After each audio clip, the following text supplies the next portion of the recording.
Assalamualaikum warahmatullahi wabarakatuh. Alhamdulillahirabbil alamin wa bihi nasta'in wa ala umuri dunya waddin. Wassalatu wassalamu ala asyrofil anbiya'i wal mursalin wa ala alihi wa sahbihi ajma'in amma ba'du. Pada teman-teman yang kami banggakan, yang kami cintai, pada kesempatan kali ini saya akan membahas mengenai permasalahan-permasalahan haid. Kita bareng-bareng belajar permasalahan haid, istihadah dan sebagainya, khususnya bagi seorang wanita ya. Karena sangat penting mempelajari permasalahan haid ya. Jadi khususnya bagi seorang wanita sangat penting masalah haid, istihadah dan nifas dan sebagainya. Itu sangatlah penting. Nah, sebelum kita masuk ke pembahasan, sedikit cerita ya. Jadi kenapa sih saya itu lebih memilih membahas mengenai permasalahan haid, bukan membahas gaming, bukan membahas dan sebagainya. Kenapa saya itu lebih tertarik kepada permasalahan haid itu? Kenapa? Jadi yang pertama, saya itu teringat dawuhipun guru kulo ya, dawuh guru saya di pondok pesantren itu, nanti di neraka itu ketika sudah kiamat, nanti di neraka sudah banyak hadis yang menerangkan juga bahwasanya nanti di api neraka itu lebih banyak perempuan daripada laki-lakinya. Nah, salah satu penyebabnya itu adalah perempuan-perempuan itu lalai terhadap haidnya. Artinya dia cuek terhadap haidnya atau tidak open, tidak teliti terhadap haidnya. Itu seperti itu. Jadi kenapa saya membahas permasalahan haid? Salah satu faktornya itu. Jadi teringat ketika dulu ngaji Risalatul Mahid juga itu didawuh seperti itu. Jadi kenapa nanti di akhirat itu banyak perempuan daripada laki-lakinya? Salah satu penyebabnya yaitu wanita itu lalai terhadap haidnya. Itu seperti itu. Makanya saya prihatin ya, saya ingin syiar permasalahan haid, hukum-hukum haid itu seperti apa, supaya banyak wanita yang lebih paham, lebih mengetahui dan lebih berhati-hati terhadap haidnya ya.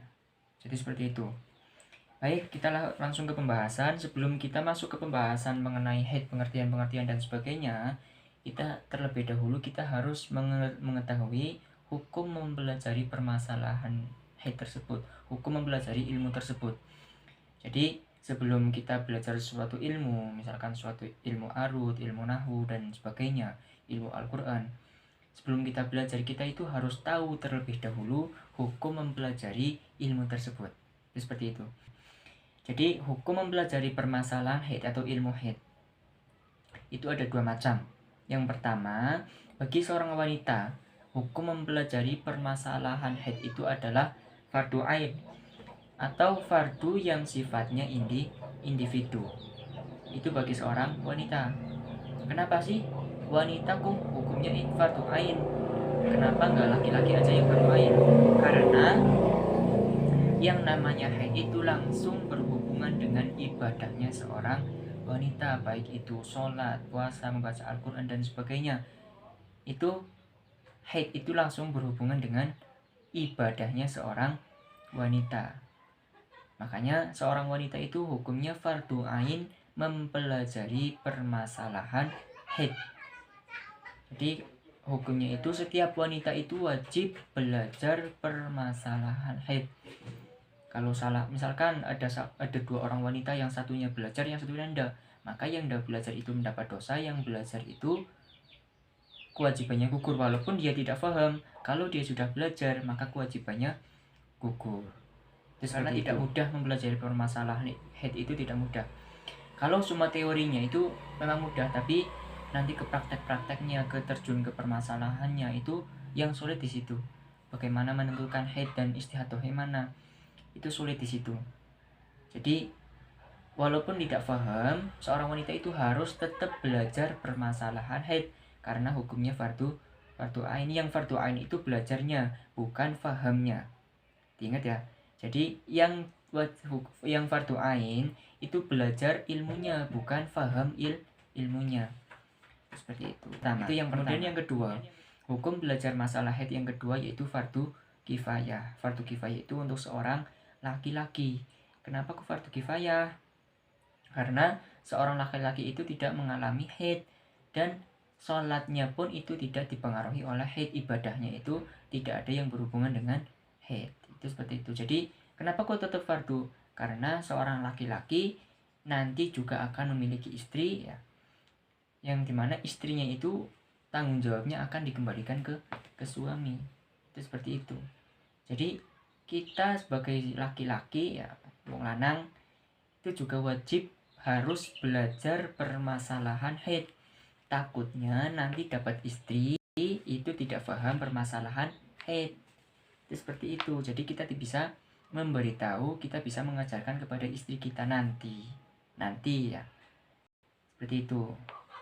Jadi ada suatu kasus, misalkan ada seorang wanita yang tidak paham permasalahan haid, dia masih awam, buru-buru paham, perbedaan getih orang paham. Ya. Dia ingin belajar permasalahan haid kepada seorang ustadz atau kepada di suatu jamiah. Kemudian dia izin kepada suaminya, saya ingin belajar haid di sini.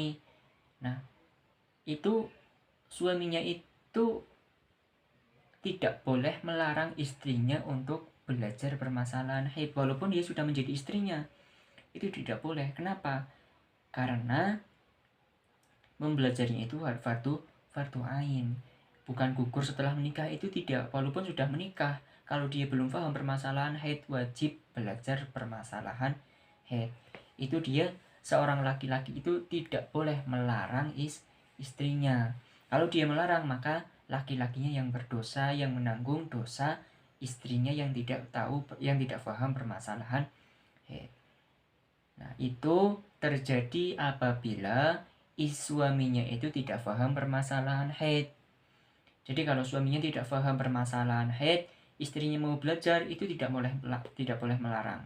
Tapi kalau suaminya itu paham, sudah paham permasalahan haid, sudah pernah ngaji, istrinya tidak paham, nah istrinya izin untuk belajar haid, itu dilarang, nggak boleh, nggak usah, nanti diajarkan di rumah, itu nggak apa-apa, dengan catatan suaminya harus paham dan mau mengajarkan kepada istrinya.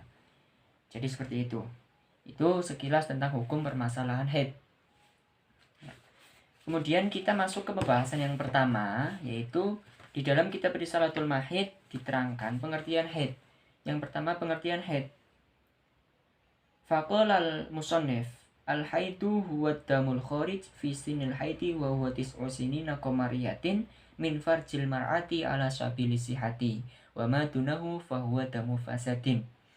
Yang artinya apa? Saya terjemahkan ke dalam bahasa Indonesia.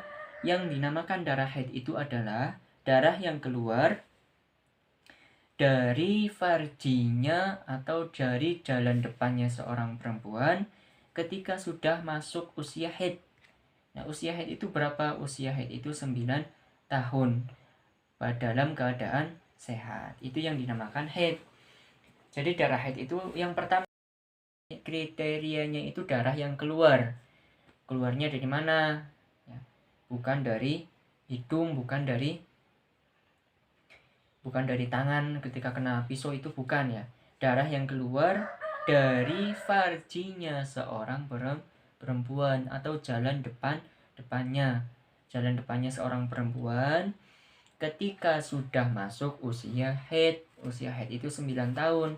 Berarti ketika misalkan seorang wanita atau seorang perempuan belum usia 9 tahun, baru 7 tahun atau baru 8 tahun pas, kok sudah keluar darah dari farjinya, maka itu bukan darah haid.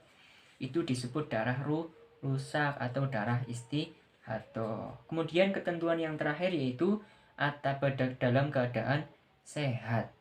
Jadi ketika wanita itu sedang sakit atau dia memiliki penyakit tertentu, itu belum tentu disebut haid ya. Itu seperti itu. Jadi nanti ada juga ketentuan-ketentuan haid. Bagaimana sih darah yang disebut haid itu seperti apa? Bagaimana kriterianya seperti apa? Itu nanti ada pembahasan ada pembahasannya sendiri nanti. Itu tadi sekilas pengertian haid. Jadi singkatnya, darah haid adalah darah yang keluar dari farjinya seorang perempuan ketika sudah berusia 9 tahun dalam keadaan sehat.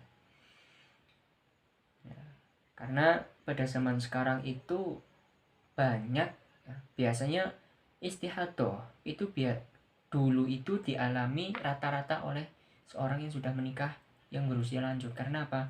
Biasanya dipengaruhi oleh KB dan sebagainya. Tapi zaman sekarang banyak wanita-wanita muda atau perawan-perawan yang mengalami istihadah. Di antaranya karena pola makannya, karena pikirnya stres dan sebagainya. Itu bisa mengalami istihadah, bisa mengakibatkan darah tidak teratur yang mengakibatkan istihadah. Jadi penting juga bagi yang belum nikah atau yang sudah menikah, seorang wanita wajib belajar permasalahan haid. Saya juga masih belajar di sini, terus belajar. Kita belajar bareng-bareng. Nanti barangkali ada yang mau bertanya, boleh bertanya di komentar ya. Boleh bertanya di komentar, nanti saya jawab di video selanjutnya. Insya Allah, kalau saya tidak tahu, kalau saya tidak bisa menjawab, maka saya akan bertanya kepada guru saya sendiri. Itu tadi hukum dan pengertian haid. Kemudian untuk selanjutnya yaitu hewan-hewan yang bisa haid. Jadi bukan hanya wanita saja ya, wanita jangan sombong, bukan hanya kamu yang haid ya. Ada hewan-hewan lain selain wanita yang bisa haid. Jadi totalnya ada 8 hewan yang bisa haid. Ada 8 hewan yang bisa haid. Ya. Walladzi yahidu minal hayawani samaniyatun nadhamaha ba'duhum biqaulihi min bahri rojaz. Jadi di sini walladzi yahidu, walladzi utawi makhluk yahidu kang bisa haid sapa alladzi minal hayawani saking pira-pira hewan iku samaniyatun ana 8. Jadi hewan-hewan yang bisa haid itu ada 8 macam. Yang pertama, yahidu min dzurruhi dob'un. Yang pertama dob'un. Dob'un itu nama hewan, yaitu artinya terenggiling. Yang kedua imro'atun. Nah, wanita di sini disebut sebagai hewan. Mau para wanita disebut sebagai hewan. Kalau tidak mau ya harus akalnya harus digunakan untuk belajar. Seperti itu. Jadi kenapa di sini wanita disebut hewan? Karena pada dasarnya manusia itu adalah hewan. Al-insanu hayawanun natik. Manusia itu adalah hewan yang bisa berpikir. Jadi kalau ada manusia yang tidak mau berpikir, yang tidak menggunakan pikirannya, maka itu sama saja dengan hewan. Makanya kalau disebut dipanggil hewan, kalau dia nggak mau berpikir, nggak mau belajar, misalkan ada anak nggak mau sekolah, kayak kebo, misalkan kayak gitu, itu nggak usah marah karena memang seperti itu. Jadi kalau manusia tidak mau menggunakan akalnya, itu sama seperti hewan. Seperti itu. Yang pertama tadi terenggiling, yang kedua wanita, yang ketiga kelinci, wa arnabun, yang keempat unta, wa naqotun, yang kelima wa kalbatun, anjing, yang keenam khufasun, kelelawar, yang ketujuh al-wazghatu, cicak. Ya, cicak juga bisa haid, nggak kalah sama wanita. Yang kemudian yang terakhir yaitu al-hajaru atau kuda. Itu hewan-hewan yang bisa haid ada 8 macam, di antaranya yang wanita. Di antara ke-8 itu hanya wanita yang haidnya itu teratur setiap bulan haid. Haidnya setiap bulan itu cuma wanita. Selain wanita, haidnya tidak teratur. Bisa jadi berapa hari keluar, jadi setiap hari keluar itu selain wanita. Jadi di samping itu juga wanita hanya satu-satunya hewan yang diberi akal oleh Allah. Itu seperti itu. Makanya di sini wanita juga wajib mempelajari permasalahan haid, di antaranya tadi karena haid itu hubungannya langsung dengan ibadahnya seorang wanita. Seperti itu. Jadi untuk video kali ini kita cukupkan untuk pembahasan hukum, pengertian dan hewan-hewan yang bisa haid. Untuk selanjutnya nanti ada pembahasan tentang pembagian atau ketentuan-ketentuan haid, pembagian istihadah atau sebab-sebab dihukumi istihadah atau larangan-larangan ya yang tidak boleh dilakukan oleh seorang wanita yang sedang haid. Biasanya ada seorang wanita yang bertanya, Mas, misalkan saya lagi haid, saya mau keramas boleh enggak? Saya mau potong kuku boleh enggak? Nah, itu nanti ada ketentuannya di video selanjutnya. Nah, untuk video kali ini saya cukupkan sampai di sini.